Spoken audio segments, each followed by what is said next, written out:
Okay guys, this is going to be a demo for penciling, to how to pencil in comics. And we're going to use two types of pencils. Actually, you really only need to use one type of pencil. The kind of pencil that, that I prefer is an HB. As you can see here, you can probably see it in the video. HB just is a number, your regular number 2 pencil, so you don't really need to buy any special art pencils. An HB or a number 2 pencil is enough for our purposes. Now I'm going to use another kind of pencil, and that's only because I'm afraid that in the video the HB might not show too well. So I'm going to start with the HB, and then I'm going to use this ebony pencil. This is going to be a darker pencil. Now typically, generally, most of the time you're not going to need to get such a dark pencil unless the pencils are your finished art. What I mean by that is if you're not going to ink.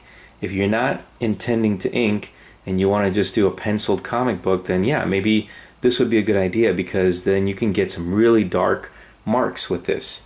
Now, if you are inking, this might be a bad idea, because later, after the ink dries, you're going to want to erase those pencil marks, and these are going to be really dark. It might be unerasable. Okay, so that's anyway, something to note. But yeah, there are some really dark pencils out there that are really nice. But again, if you're going to ink, you're not going to really need them. Now, let's start. I'm going to start with, we talked about gesture drawing. We talked about roughing. I'm going to use the HB pencil, and I'm just going to start drawing a figure. Okay, and after I get him down, after in what we call either gesture drawing or rough, after I rough him in, I'm going to use the darker pencil to start doing some of the lines and to do a little bit of shading. Okay, so let's start. So right now I'm working very loosely. Now notice how I'm holding my pencil. I'm holding it this way. At the beginning, I like to go loose because I want to get the gesture drawing part as loose as possible, so it feels natural.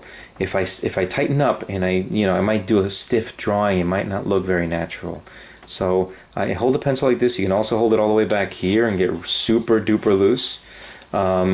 You can also, some people do their gestures like this. It's just, it doesn't give you as much mobility. You notice that I'm kind of just going in this direction. Whereas if I'm holding it this way, I can go like this, I can go like this, I can go like that. There's a lot more mobility. The same thing with holding it back here. You're also getting a lot more mobility. The only thing is that you're not getting as much control, right? So when you're using the writing, your typical writing grip, you got more control. So let's start with I'm going to start with this loose gesture drawing, and I'm going to get this figure in here. I'm thinking of an old manga character from a favorite cartoon of mine called Akira from about 20 years ago.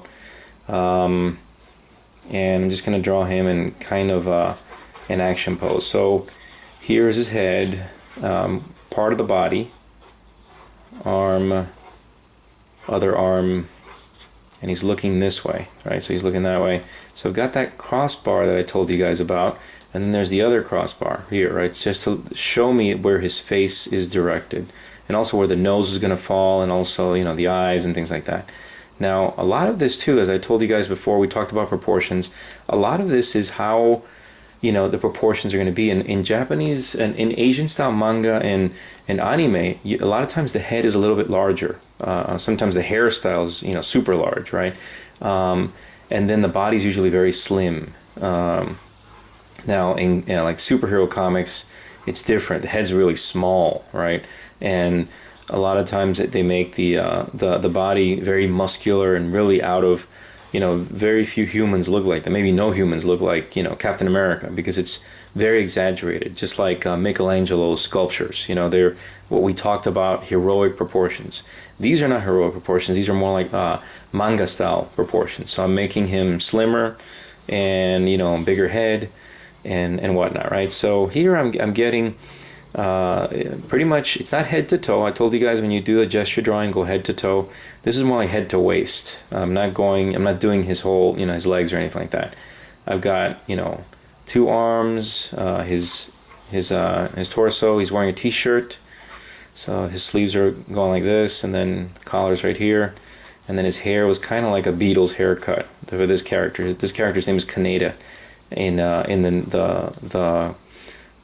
manga called Akira. And like I said, his eyes are kind of big. They're not huge like in some of some of your typical manga. Nose is kind of small, mouth is small, and whatnot. Okay, so right now I've got a rough of him, and so I can go more. I can go further into this. I can go as long as I want. You can go as fast or as slow as you feel comfortable with. Some people are fast, some people are slower, some people are somewhere in the middle.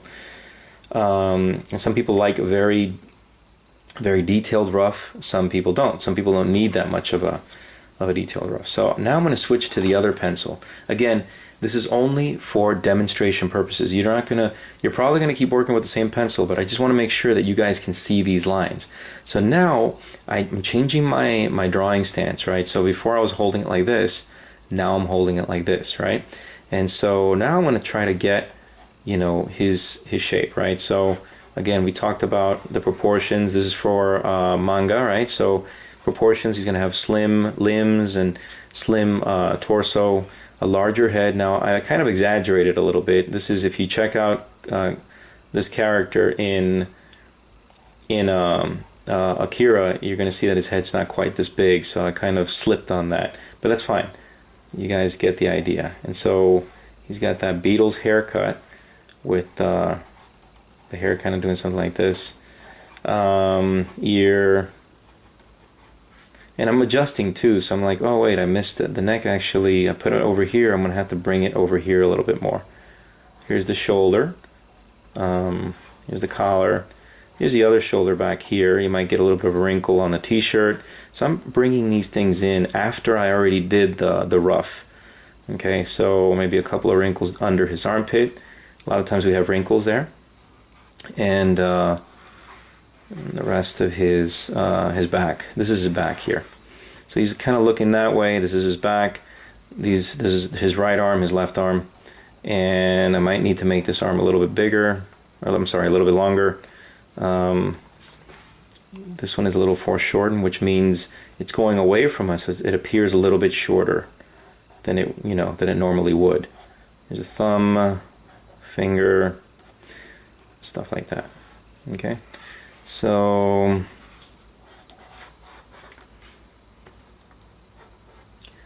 here's the other thumb here, and I'm kind of in a strange position right now, as I usually am when I'm shooting the video. So I've got it's kind of hard for me to reach some of these parts, but here are the fingers here for his other hand. Let's see, he's got some fingers here, and then the thumb here, and they're connected to the palm. This is the palm right here. And then, okay, so let's make his neck a little bit slimmer. Now, like I said, his head's a little too large for who he is. He's not supposed to have such a large head, but it looks a little bit younger because of it. But you get the idea. Basically, you're going to start light, little by little get darker. Now, as you get the form down, you're going to want to start shading. Most comics have some kind of shadows and shading and dark parts and light parts and stuff like that. So you're going to determine that with the pencils, right? So that later, if you ink, you're going to know where everything falls. You're not going to, as I talked about, in inking, it's really hard to correct any mistakes. You can correct them; it's not impossible, but you don't want to have too many mistakes, because then it becomes much harder to correct. You usually correct it with like white out. Sometimes, if the mistake is huge, you might even want to cut a piece of board and paste it onto the place that was where you had the mistake. So anyway, you want to make all your mistakes in the pencils, because then, of course, you can always erase. So right now, let's talk about shadows a little bit. Let's pretend like the light is hitting from this side. Now, he had dark hair, so I'm going to say he's going to have some shiny parts on this side. So there's going to be shine, there's going to be shine, maybe this is shine, and then the rest is going to be shaded in. And I could just shade it in like this, and it doesn't really matter what direction, because later when I ink it, this part's going to be all black. you know, so it's not, you're not going to see these lines, you know, when I ink it in, you know, in India ink. So you can see that.